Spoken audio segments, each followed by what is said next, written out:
Hoy quiero invitarles a buscar en sus Biblias y mantenerlas abiertas. Allí en el capítulo 3 de la carta del apóstol Pablo a los Colosenses, desde el versículo 18 hasta el capítulo 4, el versículo 1. Recordar que el apóstol Pablo escribe esta carta cuando él estaba preso en Roma en su segundo encarcelamiento, esperando ya una sentencia definitiva, y eso es aproximadamente entre los años 63 65 después de Jesucristo.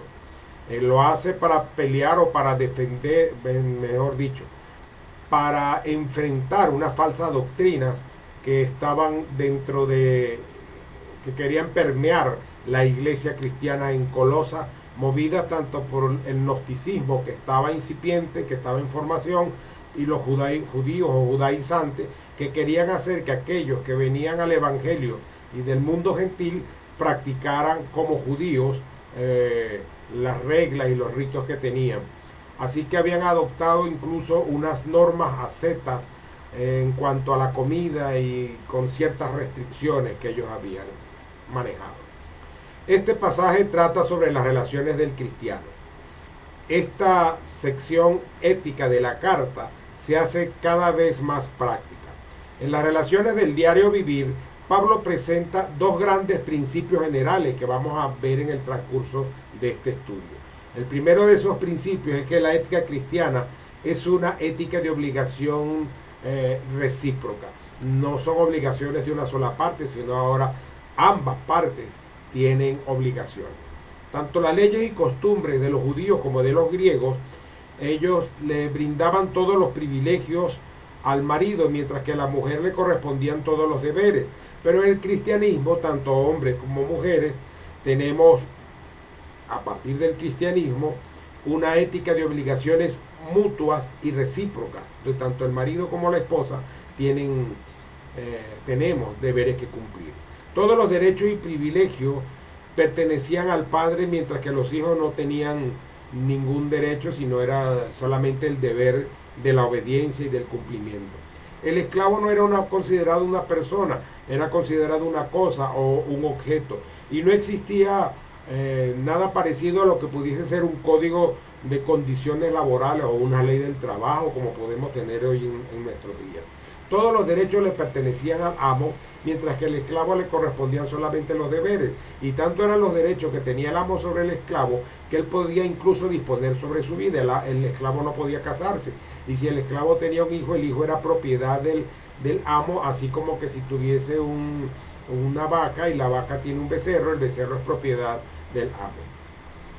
La ética cristiana es una ética de obligaciones mutuas por la que en la que todos los derechos y las obligaciones caen sobre todo. Cada quien tiene derecho y cada quien tiene obligación.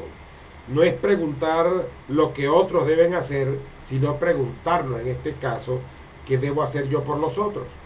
El segundo principio es lo que es realmente nuevo en la ética cristiana, en el campo de las relaciones personales, es que todas las cosas, todas las relaciones son en Cristo, son en el Señor. Eso es algo completamente nuevo en la ética cristiana. Toda la vida cristiana se vive en Jesucristo. Él está siempre presente, aunque invisible, en cada una de las relaciones que nosotros podamos mantener. Así que debemos tratar a los demás como hermanos en la fe, como hijos de Dios, y son salvos y son creyentes. El amo y el siervo, ambos son siervos del Señor Jesucristo. Ambos tienen un solo amo. El esposo creyente debe tratar a su esposa creyente como una hermana en la fe.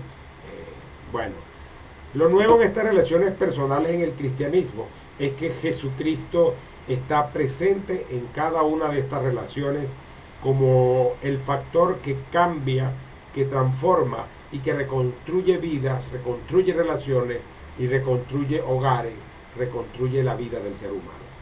Este pasaje es similar a otros que nosotros podemos encontrar en el Nuevo Testamento, tales como Efesios 5, 1 Timoteo 2, Tito capítulo 2 o 1 de Pedro capítulo 2.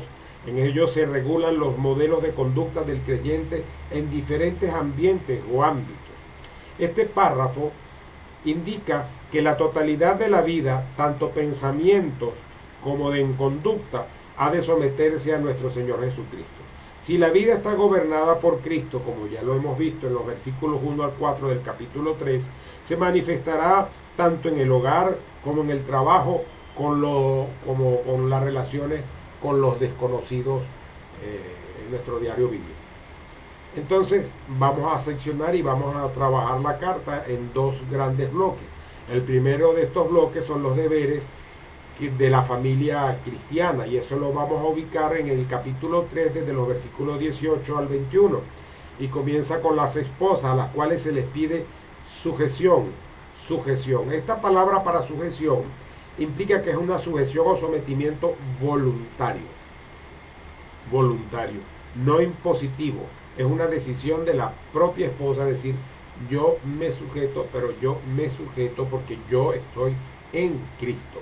Cuando la mujer no está en Cristo, no se va a sujetar, porque no va a tener el Señor Jesús a quien dar cuenta y a quien servir y a quien mostrar lo que hace como servicio a Él.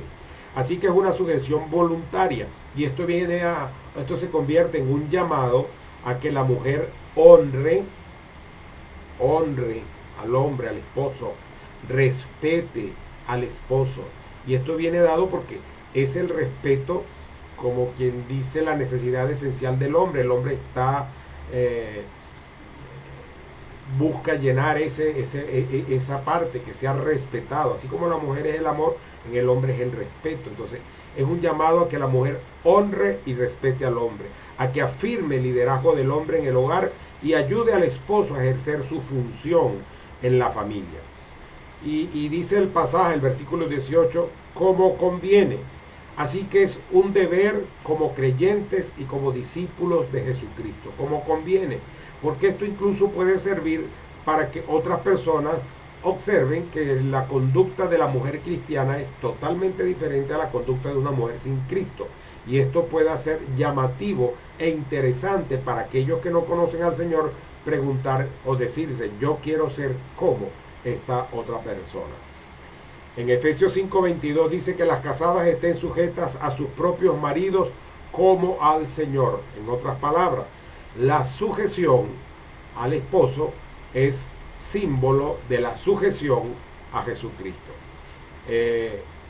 Esto no comporta nada servil, puesto que la igualdad espiritual viene garantizada aquí en el mismo texto, en el versículo 19, que ya veremos, pero en otros pasajes de la Biblia, como primera de Pedro 3:7, donde dice, vosotros maridos, igualmente, vivid con ella sabiamente, dando honor a la mujer como a vaso más frágil y como a coherederas de la gracia de la vida, para que vuestras oraciones no tengan estorbo. Al plantearla como coherederas, es una igual, alguien como él, en unión, en un vínculo llamado el matrimonio. En el versículo 19 viene dado el deber al esposo, y el deber del esposo es el amor, es amar. Y este amar implica un cuidado incesante, un servicio amoroso en favor del bienestar de ella, de la esposa. El modelo que se impone es el amor que Cristo ha tenido o tuvo por la iglesia. Es un liderazgo y es un amor que esté dispuesto al sacrificio por la otra persona. Es una norma o una regla muy alta la que se nos impone a nosotros los hombres, a los esposos, pero cuando estamos en Cristo, esto no se nos convierte en carga, sino más bien en bendición. Y dice, no seáis ásperos con ellas. De ser áspero, no seas malhumorado, provocativos, toscos, amargos. O sea que no debemos amargarnos contra nuestras esposas, ni en palabras, ni en hechos o en pensamiento. La mujer tiene que ser sumisa a su marido, sí, pero el marido debe tratarla con toda bondad. Ahora, una cosa es condición de la otra, no. Ambas cosas son incondicionales. Tanto la sujeción, el respeto de la mujer al hombre es incondicional, como el amor del hombre a la mujer es incondicional. El efecto fundamental de la doctrina cristiana sobre el matrimonio es que éste se torna en una cooperación y un compañerismo para que encuentren un nuevo gozo y se complementen mutuamente en la vida. El versículo 20 ya va con los hijos, a partir de aquí son los hijos y los padres. A los hijos se les considera, fíjense, a los hijos cristianos como miembros responsables de la congregación. Son hijos, pero se les considera miembros responsables de la congregación. Así que son instados a obedecer a sus padres. Y la palabra que se usa aquí es más fuerte que la que se usa en el versículo 18 para referirse a la sujeción de las esposas. En el versículo 18 se habla de una sujeción voluntaria, de un sometimiento, de un ponerse debajo de una manera voluntaria. Acá la obediencia a los padres no es opcional, no es voluntaria, es una obligación que corresponde a cada hijo. Y dice que esto agrada al Señor, o sea que esto es aceptable a Dios cuando eso es hecho en el Señor, cuando se vive en Cristo, cuando se está en los propósitos, en los caminos del Señor. Efesios 6:1 dice: hijos, obedeced en el Señor a vuestros padres, porque esto es justo. Eso conviene, eso agrada al Señor y eso es justo. Y eso viene a ser una expresión de la obediencia a Cristo. Por eso agrada al Señor. El versículo 21 dirigido a los padres dice que no exasperéis a los hijos para que no se desalienten. Hay cierto tipo de crítica constante que es producto de un amor equivocado. Los padres, por manías o por perfeccionismo o por querer lo mejor para los hijos, podemos caer en una crítica constante, en un tiki-tiki, en un disco que parece rayado, que llega al final y se devuelve y vuelve y vuelve otra vez. Esa crítica constante en realidad puede llevar a la exasperación y al desaliento de los hijos. Efesios 6:4: y vosotros, padres, no provoquéis a ira a vuestros hijos. Los exasperamos, los desalentamos y los podemos llevar a la ira, o sea, a la rebeldía, al hacer las cosas en contra de, con contumacia, con intención, por capricho. Y dice: sino criadlos en disciplina y amonestación del Señor. Exasperar es irritar, y eso se da por la constante crítica que los padres podamos tener sobre ellos, lo cual lo podemos llevar al desánimo. Los padres no debemos irritar o desalentar o provocar a ira a nuestros hijos, que no lleguen ellos a pensar que por más que se esfuercen no nos agradan de alguna manera, no, sino que ellos lleguen a pensar que lo que están haciendo lo hacen para el Señor, y los padres tenemos que aprender a manejar la crítica, la disciplina, el ánimo, el apoyo, el aliento para nuestros hijos. Así que los hijos deben ser guiados de una manera firme y amorosa, no como un tirano, no de una manera déspota, pero tampoco de una manera laxa, elástica o descuidada. El deber del padre no es solo la disciplina y la corrección, sino también es estimular y afirmar. Cuanto mejor es un padre, va a evitar el peligro de desalentar a su hijo. Así que los padres debemos dar disciplina y estímulo por partes iguales a nuestros hijos. Ahora entramos en la segunda división de este pasaje, del capítulo 3, versículo 22 al capítulo 4, versículo 1, donde nos encontramos con los deberes relacionales y laborales del creyente. Acá no hay una reflexión social sobre la esclavitud, pero obviamente que el contenido del texto, y tal vez venga influido por la relación de Pablo con Onésimo mientras estuvieron presos allá en la cárcel, él le daba un aliento especial a los esclavos. Esta enseñanza se aplica al mundo del trabajo actualmente. La motivación de un trabajador, para no decir un esclavo, un trabajador como cualquiera de nosotros hoy en día, y sus normas de trabajo han de ser las mejores posibles, ya que debemos hacerlo por amor de Cristo o por amor a nuestro Señor Jesucristo. Donde estemos trabajando, sea el trabajo más suave o más difícil, debemos hacerlo con la dedicación porque debemos hacerlo por amor a nuestro Señor. En el versículo 22, siervos, obedeced en todo. Y aquí viene algo, no sirviendo al ojo, no sirviendo mientras te ven, sino con un corazón sincero y la clave, temiendo a Dios. No es porque te vean, es porque Dios te ve. No es para agradar al jefe, sino para agradar a Dios. Hay que aceptar nuestra situación o condición. Es difícil aceptar que alguien pueda ser jefe y que uno sea el empleado. Es difícil aceptar que alguien pueda ser el dueño, el amo y uno simplemente un trabajador.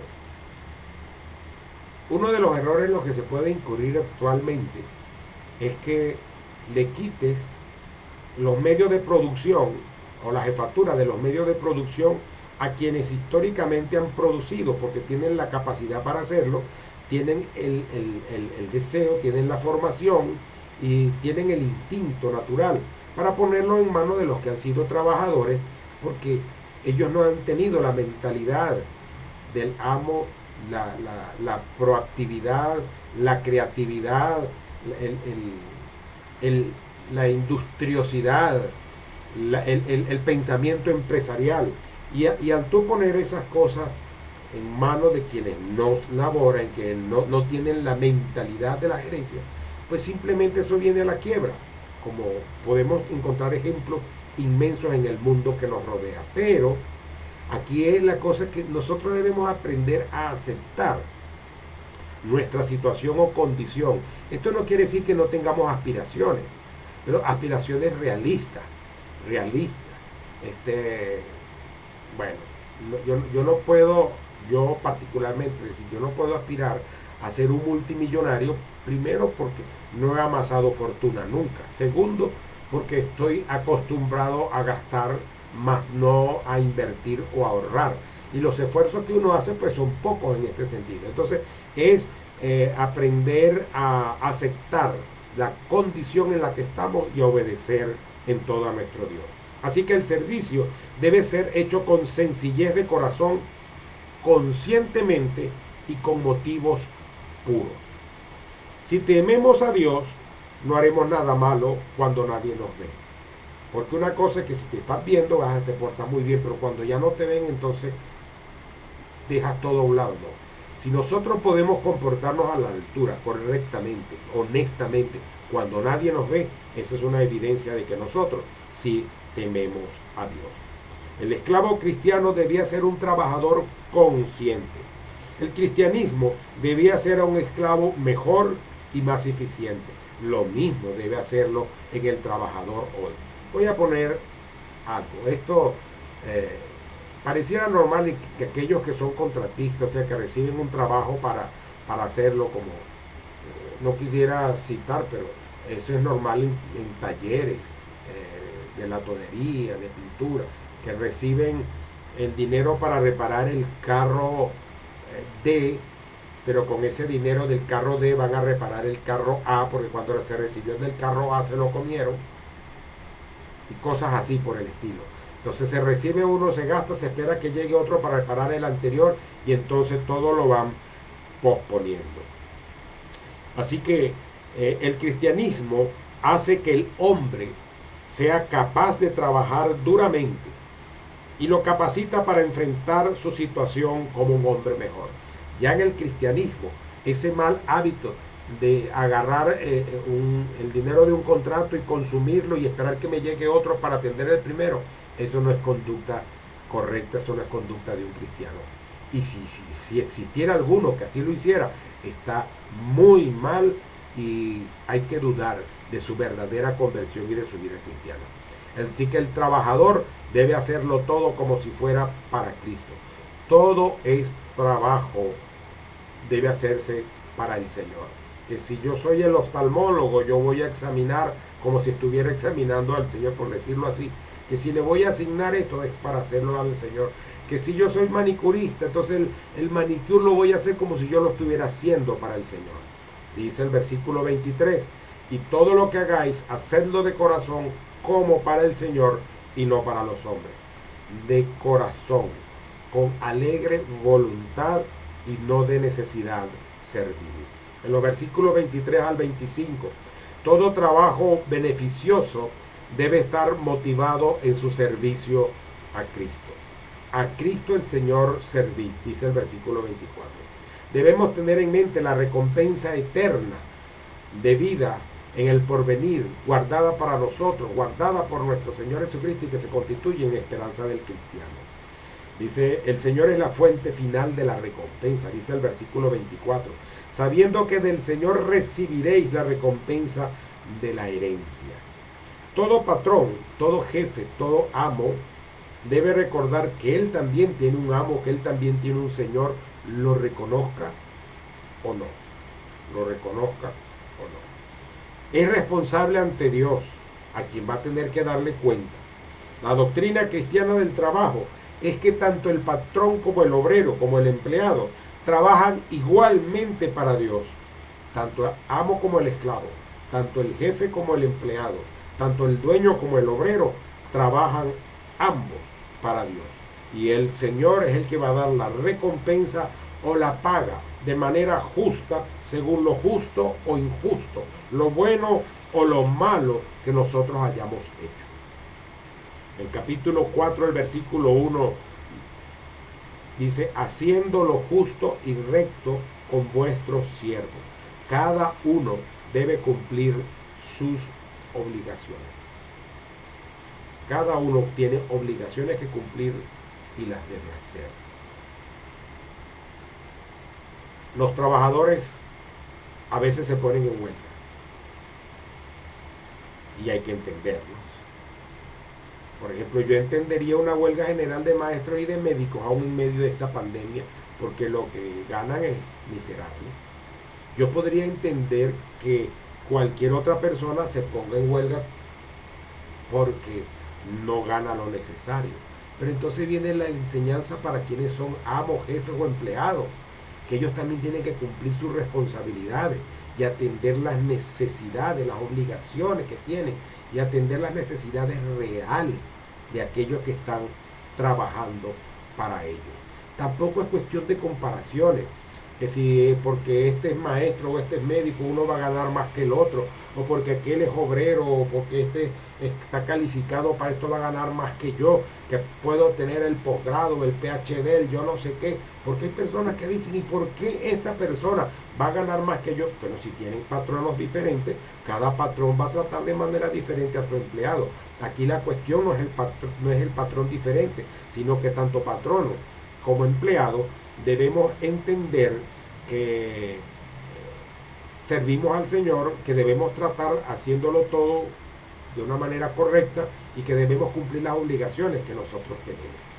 Así que los amos, jefes o patronos deben tratar de una forma justa y bondadosa incluso a sus trabajadores. Este es un llamado a la atención a tantos jefes de oficina, por ejemplo, que se pueden creer que son la última pexicola del desierto y pueden caer en dos extremos. El ser áspero, gruñones y maltratar al secretario, la secretaria, al archivador o al bedel, maltratarlo. O aquel que se la da de super boom, de lo mejor, y lo que lleva son intereses dañados en su cabeza para conseguir otras cosas de los propios empleados que pudiera tener. Si se vive según las enseñanzas del Evangelio, de estas enseñanzas que hemos hablado, por ejemplo, hoy, sería un testimonio público a otros que pudieran ser atraídos al Evangelio, es decir, pero mira cómo esta persona que es un empleador cristiano, cómo trata a sus trabajadores, o mira este obrero, este trabajador cristiano, cómo trabaja, cómo se defiende. Alguien me contaba de una empresa en la zona industrial de Barquisimeto, creo que se llamaba Inalsa, cómo habían personas allí, reposeras o no reposeras, sino que como había inamovilidad laboral, estaban acostadas, perdiendo el tiempo en lugar de estar haciendo sus labores, y no se les podía llamar la atención porque hay inamovilidad laboral. No, el obrero cristiano debe cumplir sus labores, lo que le corresponde, lo que es su obligación, y el patrono debe cumplir su obligación en el sostenimiento, en el apoyo, en el brindarle al obrero los insumos necesarios para hacer lo que le corresponde hacer. Que si es trabajador en un comercio y estamos en tiempo de pandemia y el comercio se abre, bueno, bríndele el guante, bríndele la mascarilla, bríndele la careta, bríndele el alcohol. Si es médico, cuánto más los médicos, que tienen que estar expuestos a tanto.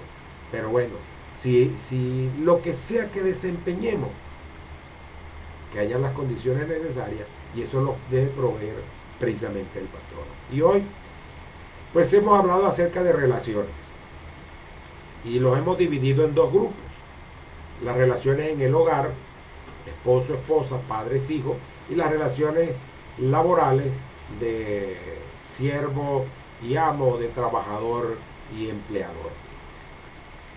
El secreto, todo es en el Señor. El secreto es al Señor a quien nos sujetamos, es al Señor a quien obedecemos, es al Señor a quien daremos cuenta. Es el Señor quien va a dar la paga justa en el momento que Él lo considere oportuno. Así que, sin importar en la condición que tú estés, seas padre, seas madre, seas hijo, seas empleador o seas un trabajador, es al Señor a quien te debes sujetar, es a Él a quien vas a obedecer, y es por Él por quien tú debes hacer lo mejor, porque es a Dios a quien vamos a agradar y a quien servimos en definitiva. Oremos. Señor y Padre Celestial, honramos tu nombre y te damos gracias porque Jesucristo murió en la cruz del Calvario por nosotros, y solamente a través de su sacrificio nosotros podemos acercarnos a ti y tener el perdón de nuestros pecados.